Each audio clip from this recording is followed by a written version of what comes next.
80 degrees, short sleeves, no mud. No, we're not in Daytona Beach, Florida. We're in Syracuse, New York for today's running of the Ground Round Nationals for the World of Outlaw Sprint Cars. Starting in the 5th spot today, the Maxim Racing chassis number 11 of 9-time King of the Outlaw, Steve Kinzer. Now, the Kinzer crew just put a brand new motor in the car after running hot laps this afternoon. But there's 3 problems in front of Kinzer.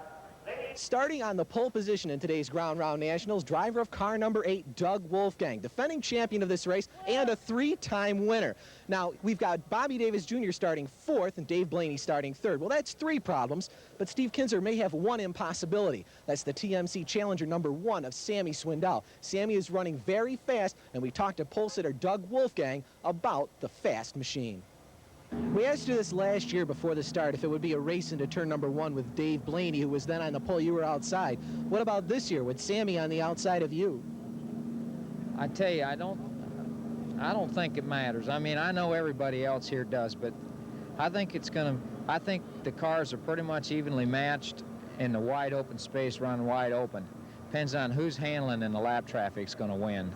Who is your main competition today? Sammy, obviously. I mean, they're the first 2 or 3 rows at least, for sure. But he's gonna run off and take off for a while. I'm sure of it. And then it'll be up to me to be in the right spot at the right time when we get the lap cars and hope I'm handling right and what have you. It's unique having all you guys back together as one here at Syracuse. It hasn't been this way for a few years. I'm talking Wolfgang, Swindell, Kinzer. Well, I didn't have a car to run a couple years ago. Them 2 guys were up here, and then I came last year, and they were running USA races only, so they didn't come here. And, yeah, I like racing with them guys. I grew up with them. I raced with them for a long time, since the early and middle 70s, so if you beat them guys, you've done your job. Thank you, Doug Wolfgang and our Brian Spaid. Hi, I'm Andy Fusco here in the Tower, Saturday, Super Dirt Week 90, the triple header for small blocks, sprint cars and modifieds. Sprint cars first on the track, and joining me in the Tower today for the color commentary, Tom Skibiniski, racing columnist for the Rochester Democrat and Chronicle, the Canandaigua Messenger, and the Auburn Citizen. Tom, what do you look for today? Well, Andy, just like Brian Spaid pointed out earlier, it's going to be a slam-bang affair. The top 4 World of Outlaw travelers, Swindell, Kinzer, and Wolfgang, each winning this race 3 times previously. It'll be a shootout. Also behind them, Dave Blaney starting 3rd and Steve Kinzer 5th. All the fast cars are up front. I'm looking toward a fast-paced 35-lap race in the Moody Mile here in Syracuse. Interesting, this track is coming in quite like a dirt track this year. Not hard and smooth as usual. A little bit rough, a little bit dirty. Let's see what Sammy Swindell thinks will happen. Sammy, today aerodynamics could play a factor. You've got some on your car. How do they affect your driving style? Well, you know, you need to get the car through the air as easy as you can, and you know, for it to go faster. Yeah, I don't know if we've got the right setup or not, but the car's going pretty quick. But you know, it still feels like it's pulling a plow. Give me a little information on the track and the wind today. Is that going to be a factor in your driving? Yeah, pretty much. The wind's moving the cars around quite a bit, so it, you know, if you got everything under control by the time you get to the corner, it's not too bad. But if you get it a little out of shape or the wind catches you a little bit, you definitely got to slow down. Is this going to be a race into the first turn with Doug Wolfgang? Well, it probably will. You've had a lot of those in the past, haven't you? Well, yeah. You know, I've started up front, or you know, the first few rows, and you got to hustle right on down in that first corner. 35 miles, the Ground Round Super Nationals. Brian Spaid has already developed our top 5 starters. Wolfgang, Swindell, Blaney, Davis, and Kinzer. Starting 6th, Joe Gertie. 7th place, Billy Pouch. In 8th starting spot, Mark Kinzer. 9th, Kenny Jacobs. 10th starting spot, Steve Beitler, his first time ever at Syracuse. 11th is Joey Allen. And 12th, Keith Hoffman. 13th, Todd Schaefer. 14th, Dave Pite. 15th, Steve Smith. 16th, Ed Litch Jr. The rest of the starters, Randy Wolf, Johnny Herrera, Darren Esch, B.B. DeSantis, Lenny Krautheim, Chris Esch, Glenn Fitzcharles, Ed Schaefer, Frankie Kerr, Mel Lane, Jeff Thomas, Greg Rankin, and here they come. Here's the race into the first turn. The green flag is out. Phenomenally clean start, and it isn't Swindell going to the top spot. As Doug Wolfgang had guessed, it's Doug Wolfgang in spot number 1. Tom, that's a little bit of a surprise right off the bat. Well, I think it's pretty interesting. Oh, we got a caution. First one out in the Speedway. And I didn't see that incident. It looked like a pretty clean start. Looks like all the cars have gotten through cleanly. And I don't see any debris on the track. Tom, now the scorers tell us the yellow's out because Doug Wolfgang jumped the start. Kind of a surprise there. Sure is, Andy. It was interesting to hear Doug Wolfgang say that he was going to let Sammy Swindell run his own race at the beginning, and then maybe he'll be chasing the spot later on to see if he's got a chance to pull out ahead of Swindell. A lot of times these guys try to psych each other out. They'll tell the press one thing, and then they'll do something entirely different when it comes time to race. With this break, let's talk to a couple more Outlaws. Bob, you look really good this year. Well, we felt pretty good. You know, we got the car settled down, and you know, I've been good here 2 or 3 times, but last couple years we just never got the car feeling that good, and you know, you got to feel good to run around this place that fast. Bob, when you say feel good, what has to happen on the car for it to feel good? Well, you know, like down the straightaways are so long that you got to get the driver from bouncing around so bad and trying to blow their helmet off, and you know, it just moves the car around so bad sometimes, and you know, once you get that all settled down and you get the car driving pretty good and the right gear and stuff in it, it seems like when you run around you know, run around this thing like you're more or less on a half mile or something, you know, you just feel better. Joe, what will it take for you to beat the guys up in front of you today? Kinzer, Wolfgang, Swindell? Well, I think just being consistent and watching, and you don't really do a whole lot of passing here, so you got to have to wait till they slip. Them guys probably ain't going to slip too much, so I'd say we're probably going to end up where we start. This place is not really known for a lot of passing. Dave, for a driver that's got a lot of work going on in his car, you look pretty calm, cool, and collected right now. The holes in the racetrack are tearing the bodywork off, but just taking off what's going to fall off so we don't cause a wreck. What is the big problem with the car itself other than that? Any other? No, not really. We're off just a little bit time-wise, or a little bit loose in the corner, but you know, other than that, we're not bad. How about wind today? Is that a major factor? No, it doesn't seem to be. I thought it would be more than it is, but it didn't affect my car anyway. Can you catch these guys in front of you? Oh yeah, I think if we can get the car just a little better, I think we can race with them. Right now, I don't know. We're not going good enough right at the moment. Dave, do you think back to last year's race, do you still think you won that thing? Because you still believe you led lap number 8, didn't you? Oh, I don't know. I think I did, but you know, they made a decision and that was it. You know, I haven't really thought about it since then. The decision didn't go my way, and that was the way it went. But nah, it's no big deal. And don't believe it, it is a big deal. Every experience on the mile is money in the bank for these guys because they don't very often run 1-mile tracks, perhaps once, twice a year. So Syracuse is kind of an anomaly for them. These types of speeds, Dave Blaney is considered a master of the miles. He's going to be one of the people to watch today. Okay, the field is reformed, getting ready for the restart. That front row of the 8 of Wolfgang, the 1 of Swindell still intact. They're still side by side. Tom, let's keep an eager eye on this. See if it's a good start, and indeed it is. The green flag is out, and the field is charging. This time it's Sammy Swindell getting the edge, Tom. Well, that would look like a much cleaner start, Andy. There's Swindell, 3-time winner here at the Moody Mile in the Super Nationals. 3-car length lead over at Wolfgang. Following behind them is Blaney, Davis, Kinzer to Joe Gertie, Billy Pouch, Mark Kinzer, Keith Kaufman, and Steve Whitewood, who started at 11th, is now up in the 10th position. The track is holding up pretty good, surprisingly. We had rough track conditions here all week long, which is a surprise considering this weather. But right now, the track looks to be in pretty good shape. You've got to wonder, though, Tom, whether it's going to hold up in good shape through the pounding that these sprinters will give it. Well, Andy, the Moody Mile, oh, there we got a spin. Spin up in turn number 1. That's Glenn Fitzgerald's in the 26. Fitzgerald's is out of harm's way, but you can see the front end of that car is heavily damaged. He will not be able to get back into the action, it appears.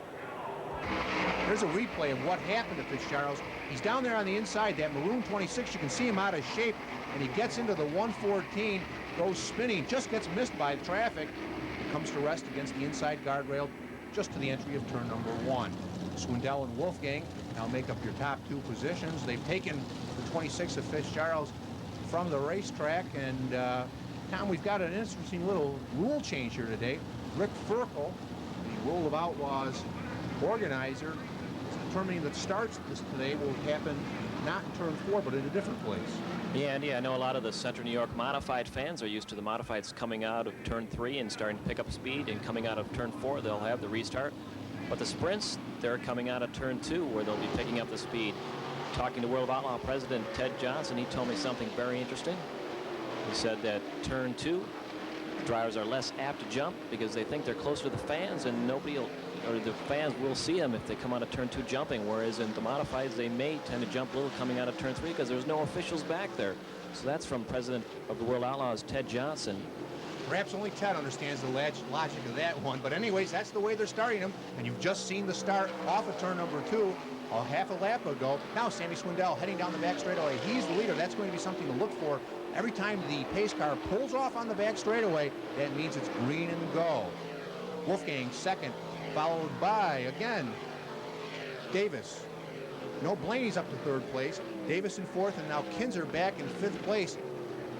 Bobby Davis Jr. looking pretty good. He's up to 3rd place now in that number 10. He's gotten by Dave Blaney. And an interesting note about the top 2 cars. They weren't decided until the final 5 time trials on Friday. Sammy Swindell put the fastest time on the track, and then the last car, which was Doug Wolfgang, he recorded the pole fast time. Hey, Blaney's gotten back around Davis. Blaney in 3rd place. Davis in that blue number 10. He's 4th. Kinzer, Steve Kinzer in 5th place. And 6th place, Joe Gertie. Joe Gertie won his first World of Outlaws feature earlier this year, Tom. Yeah, I saw at Canandaigua there was a good showing by Joe Gertie. It could have been one of the upsets of the World Outlaw circuit. Coming down with a handful of laps to go, Joe Gertie worked his way through lap traffic. At the same time, Steve Kinzer got caught up in it. And with about 2 laps to go, Gertie closed in on the back bumper of Kinzer, and that's the way they finished at Canandaigua. And 2 months later in Indiana, Gertie did get his first win of his World of Outlaws career, beating Kinzer in the process. And now here we are in October, Gertie in that maroon number 7, following Steve Kinzer once again. So Gertie, just to be in company with Steve Kinzer, has got to be pretty happy that he's gotten that far along his career and they can run the Kinzers. Outside of the top 2 positions, Andy, this is one great race from positions 3rd to 5th. You got Davis and Gertie. Yeah, we'll stay with the Davis, Kinzer, and Gertie battle right now because it's a pretty good one. Dave Blaney, who's in 3rd place, has kind of run away from these guys who are battling for 4th, 5th, and 6th. Up front, Sammy Swindell and Doug Wolfgang, they're just walking the dog. But here's the real racing going on in the racetrack. Kinzer down low. Makes a move on Davis, but Davis shuts the door, and that Casey Luna number 4 is entering into turn number 3. Hangs on to that 4th position. But Steve Kinzer working him on the inside as they come out of turn number 4, and already our leaders are into traffic, Tom. Yeah, it's only taken a handful of laps, but Wolfgang and Swindell have come up on lap traffic. This should be an interesting part of the race. 35 times around the Moody Mile in the Super Nationals, but this is one of the parts of the race that the fans, oh, caution, Gaston Salvas, the starter, throws the 2nd caution of the race. And Tom, that's for Craig Rankin's number 12. He's coasting to a stop off of turn number 2. It looks like he's blowing the motor in that white number 12, and Rankin pulls into the infield. This is going to bring out the yellow. We now have 9 laps complete, 9 miles complete in this 35-lap, 35-mile 1990 Round Nationals here from Syracuse, New York. The pace car has now corralled the field, and we can see that Wolfgang has gotten by Swindell. We didn't see that on the monitor. We were following the Rankin incident, but Wolfgang has gotten by Sammy Swindell. We've got a new leader, and we've got to look at Gaston Salvas, see where that's going to stand. And yes, it is. They're going to let Wolfgang lead the race. We missed the pass. We're sorry for that one. But our leader is now Doug Wolfgang in the number 8. Here's a replay of that. We've got it on replay. You can see Swindell got picked behind a lap car of got picked behind the lap car of John Jenkins, the 35. Wolfgang got by him, and now the green flag is out again off of turn number 2. We've got the green. Doug Wolfgang, our new leader. Sammy Swindell 2nd, and also another pass for 3rd place. The 7 of Blaney has been passed by the Casey Luna number 10, driven by defending World of Outlaws champion Bobby Davis Jr. And usually this race, Tom Skibiniski goes start to finish, flag to flag with one leader. But look at all the lead changes and passing we've got going on right here already in the early stages.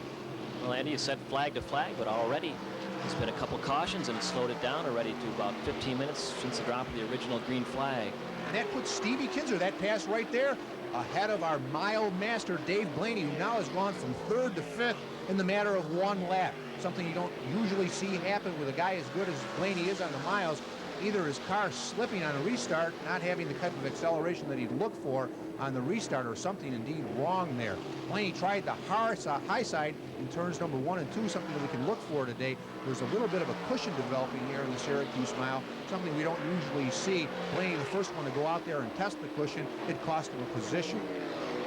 Right now, Kinzer nailing the back end, or nailing in on the back end of the Bobby Davis Jr. number 10, the Ford 10.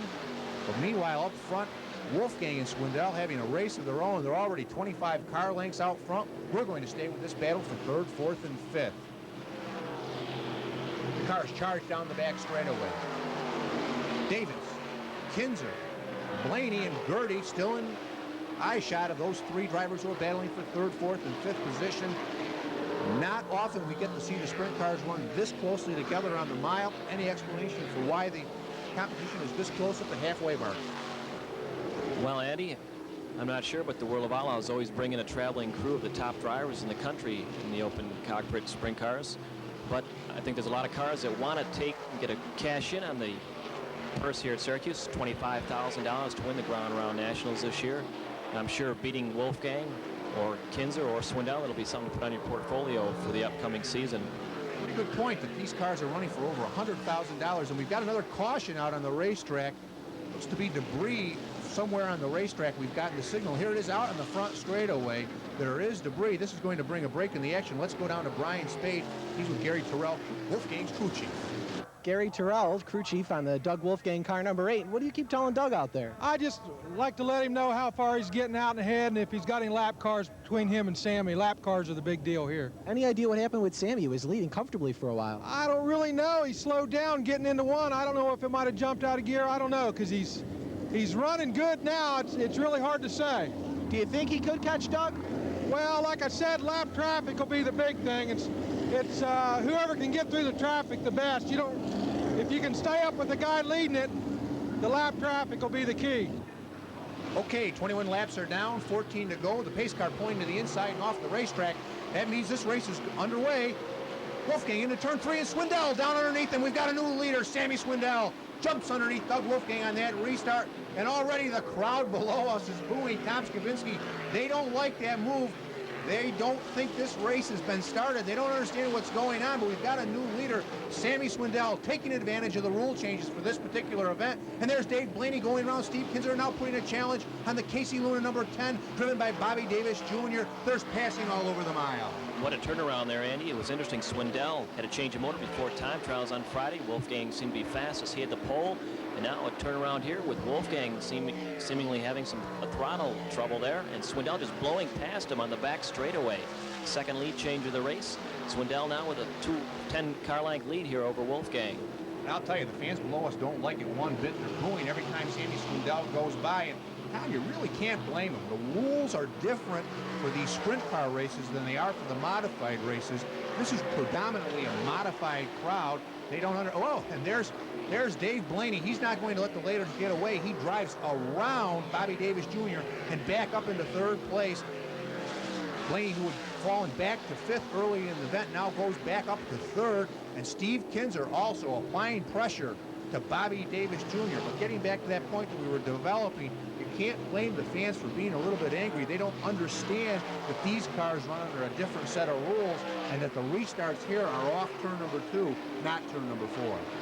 Yeah, Andy, I don't know. I'm used to the modified starts myself, and I'm used to the cars coming out of turn 4, but that pass, I believe, was made coming right out of turn number 2, the second lead change of the race. And I also want to point out, Andy, we've been watching the leaders, but back and forth, Blaney and now Kinzer taking over past Bobby Davis Jr. with just a couple laps to go here in the Moody Mile. And that's the second pass around the top side of this speedway that we've seen. As I said earlier, there is a cushion developing at Syracuse today, something pretty unusual. Now let's go back up to the battle up front. That's Sammy Swindell in the black number 1, and Wolfgang, who was, as you say, Tom, about 10 car lengths behind a little while ago, has closed right back up. They're both running on the bottom of the racetrack, but remember, there is a cushion on the top side. If Wolfgang's going to make a pass, that may well be where he ends up making it. They're now into traffic. Traffic always plays an important role, and Sammy Swindell brushes the outside guardrail. Swindell now has to slow. His car's all in front of him. He has to go through the traffic carefully, and he picks his way. This is how he lost the lead earlier in the event. Sammy Swindell still having the lead, but Doug Wolfgang right there in the hunt. Swindell handling well down in the bottom, picking his way through traffic. Wolfgang following through on the holes as Swindell makes them. This is one heck of a shootout for the World of Outlaw stars. Through no fault of his own, Swindell's got the lead, but I'm sure the crowd's pulling for Wolfgang right now. They didn't like that restart, as you pointed out, but boy, Wolfgang's putting on a show right now for the capacity crowd here at the fairgrounds. And you can see the holes beginning to develop in turn number 3 and turn number 1. Every time the guys drop a right rear into the holes, you'll see a little bit of smoke, or I should say dust, coming up. Just then you see it with Sammy Swindell and with Doug Wolfgang. Unusually rough track conditions for the Syracuse this time of the year. It is playing a factor. It is producing an outside second groove, something we don't usually see here at Syracuse. Well, Andy, I know the track is a little bumpy out there, plus the heat wave. That can't help the track at all. This is unusual weather for Super Dirt Week here at Syracuse. Like Brian Spaid said earlier, this is near 80-degree weather, and that's something you expect in Daytona. But here at the Moody Mile, you're used to wearing your fur coat, put on your boots and your mittens, and come to the track. This is really uncharacteristic. The holes in the track are something that is also uncharacteristic for this type of racing. What these drivers try to do, Tom, as you well know, is get themselves into a rhythm where every lap is like the lap before, every lap is like the one next to it, the one afterward. It's difficult to get into a rhythm when the track conditions are like this, because it means you're going into a different part of the racetrack and your rhythm's getting broken up every time you go around the Moody Mile. Now here we are, we've got only about 5 laps to go in this one. Sammy Swindell still leading, still able to negotiate the traffic. Remember, it's traffic that cost him the lead earlier in the event, but right now it's traffic that's slowing Doug Wolfgang. Wolfgang now losing about 25 car lengths to Swindell there on the back straightaway. Swindell with a little bit of cushion goes up to the top side to go around traffic. Wolfgang knows right now he's going to have to make a charge if he wants to win this one.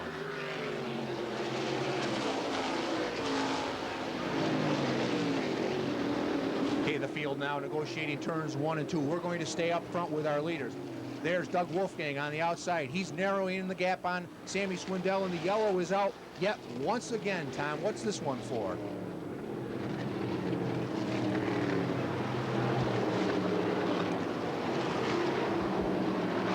Okay, that's the 23 of Frankie Kerr.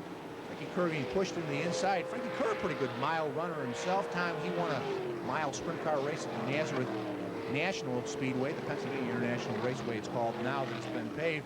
But they did have some sprint car shows down there when it was a dirt track. My recollection, he won the first one of those that they ever had back in about 1984 in a sprint car number 54. Now he's driving the 23 today, and he's just exited. Okay, our top 10 now is Swindell, Wolfgang, Blaney, Steve Kinzer, Bobby Davis Jr. Billy Pouch has gotten up to 6th. Schaefer is 7th. Joe Gertie has fallen back to 8th. Lenny Krautheim doing a good job, has come up to 9th. And Steve Smith Jr. also doing a good job in 10th. And there's Sammy Swindell, again taking advantage of the fact that the moment the pace car pulled to the inside, that meant the race was underway. Sammy Swindell decimating the field now, and again pulling out to a 20 car length lead. And again, the fans boo him as they go by. They don't like the fact that Sammy Swindell has taken advantage of these rules, Tom. Yeah, I'm sure Swindell, he's looking for his 4th win here in the Super Nationals. Doug Wolfgang with 3 wins prior, and also Steve Kinzer with 3. This will be interesting to see how he's greeted if he pulls off the victory in the Moody Mile. I'm sure the fans won't leave to go to the concession stand too early. They want to meet Sammy right in victory lane and show him how they feel. And you mentioned before, Billy Pouch worked his way into 6th spot. Yeah, the white is out, Tom. We've only got 1 lap to go, and I'll tell you, the fact that Frankie Kerr came to a stop and ended the drivers having to run through traffic has probably cost Doug Wolfgang any chance that he had of winning this one. He can't run down Swindell on the open racetrack. Sure, Andy, every restart Swindell's pulled away. He's the leader on the restarts, of course. He's been pulling away by 10 to 15 car lengths right off the bat. There's no way. And there's the checkered flag from Gaston Salvaz. Swindell comes across first, followed by Wolfgang. Dave Blaney in 3rd, Steve Kinzer in 4th, and Bobby Davis Jr. in 5th. It'll be interesting now to see whether Wolfgang feels he was snookered in this one as he closes on Swindell here in the cool-down lap. They may have some words for each other.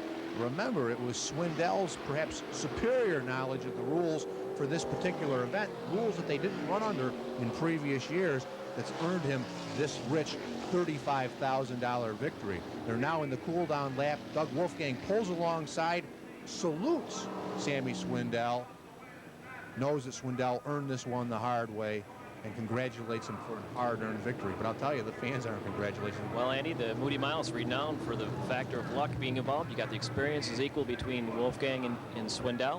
You got the cars are equal, the motors are big, but that lucky break, that's what it comes down to at the Moody Mile. And once again, here's Swindell taking his pace lap around after the victory here at the Moody Mile. Well, every year it seems to be something that people remember about Syracuse. The year of Gary Ballou's Batmobile, or the year of this, and the year of that. I think this is maybe the year that people will remember Sammy Swindell taking advantage of the new rules instituted by Rick Ferkel, starting this race just off of turn number 2 on the back straightaway. You can see, if you recall, there were a couple of pylons set back there that the pace car had to pull through to get off the racetrack. Those pylons, Rick Ferkel indicates to us, were the starting group. And listen to the fans, they don't like this one bit. Sammy Swindell, though, he'll be laughing all the way to the bank. He's been booed before. For a baby-faced, good-looking guy, he's kind of the bad boy of the Outlaws, and he's proud of the fact that he was able to pull it off. But the crowd, they don't like it one bit, Tom. Yeah, I'm sure once he gets his helmet out, they'll let him know. They'll give him an earful here. Okay, let's go down to Brian Spaid. He's in victory lane with our winner, an unpopular winner. Brian, take it away down there with Slammin' Sammy Swindell. Sammy, congratulations. Doug Wolfgang told us before the race that he was going to let you go in front. Then he would try and catch you in lap traffic and intimidate you and pass you, but it changed, didn't it? Well, I don't think, that's what he had in mind on the first start, but, our motor took off. His wasn't starting real good, so that made the difference. I know you're hot. Sammy, what? Sammy, what happened? Sammy, what happened out there during the race? You were leading and then you fell back. Well, the car jumped out of gear. I don't know what happened to it, but you can look on the tack and it's 8,600 and we're not even close to that. So, I was worried about it. Jumped out and, that's what happened. I got hung behind some lap cars and the car popped out of gear. Congratulations, Sammy. Thanks. Here. Interesting little turn of events here. Sammy has complained to his crew that his feet hurt. They're burned, and they're going to put some cool towels that have been soaked in cold water on his feet to cool them down. The driver literally sits on top of the motor in one of these sprint cars. The oil line, the drive line, and whatnot runs beneath the driver, and his feet are right next to the motor, along with the oil lines that serve the motor. Let's take a look inside of Swindell's car. You can see the black oil spotting. That's where his feet are. No wonder they're burned. Let's go back down to Brian Spaid for the Wolfgang situation. Gary, close but no cigar? No, we got outrun. What happened? Well, we started getting hot about halfway through the race, actually, when we were leading the race. And it just, got hotter and hotter and got labored down, and Sammy was strong all day, Well, you got to give him some credit, I tell you. He was really fast today. Oh, yeah. Yeah, we knew that Sammy would be the one to beat, so, we just give it our shot. And like I said, the motor got hot and slowed down, and you can't give them guys that much. They'll drive right by you. Well, we wish you luck next time. Thank you. Terrell's got that one right. Blink and you miss it here. 35 laps go by quick. What'd you think, Tom?